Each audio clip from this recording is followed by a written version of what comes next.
Magandang umaga sa ating lahat, saan man sulok ng buong mundo. Tayo po ay makinig ngayon sa mabuting balita ayon kay San Marcos. Ang wakas ng mabuting balita ng Panginoon ayon kay San Marcos.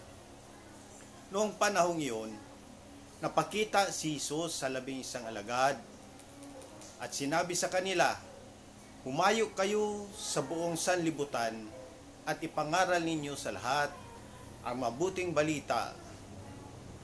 Ang sumasampalataya at mabinyagan ay maliligtas.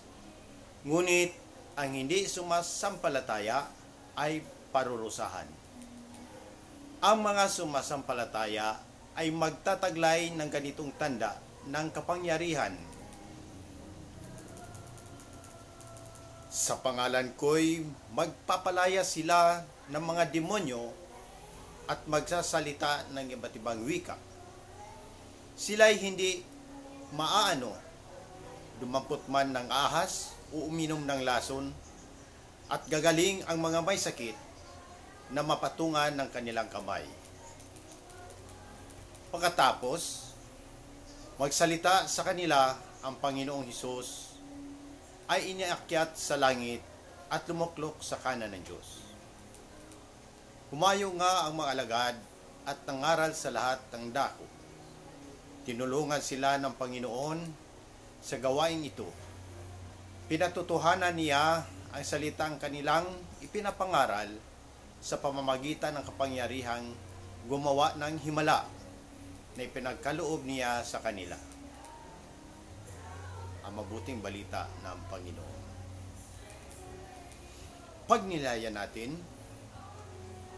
pahayag ni Jesus mag-utos sa kanyang mga alagad na ipahayag ang magandang balita sa buong mundo.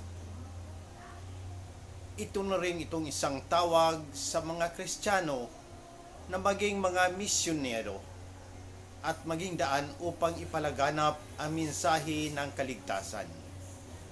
Ang mga sakramento tulad ng binyag at kumpil ay nagbibigay sa mga Kristiyano ng lakas at kapangyarihan upang maisakatuparan ang tungkulin na ito.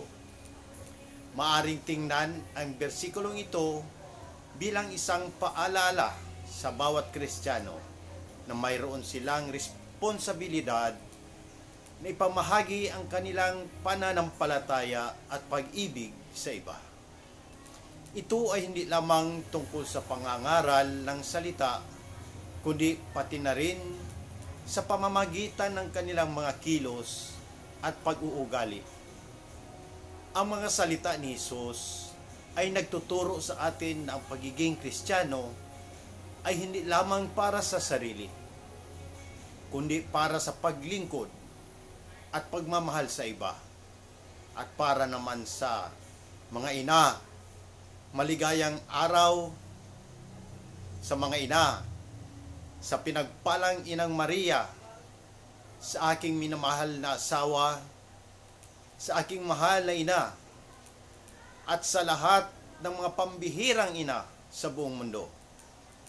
Naway ang iyong pagmamahal, lakas at espiritu ng pag-aalaga at patuloy na pagpalain at magbigay ng inspirasyon sa aming lahat. Pinapaabot ko sa inyo sa pangalan ng ating mahal na Hesus ang mga panalangin para sa masaganang kagalakan, kapayapaan at pasasalamat sa bawat isa sa inyo. Magandang umaga sa atin. God bless us all.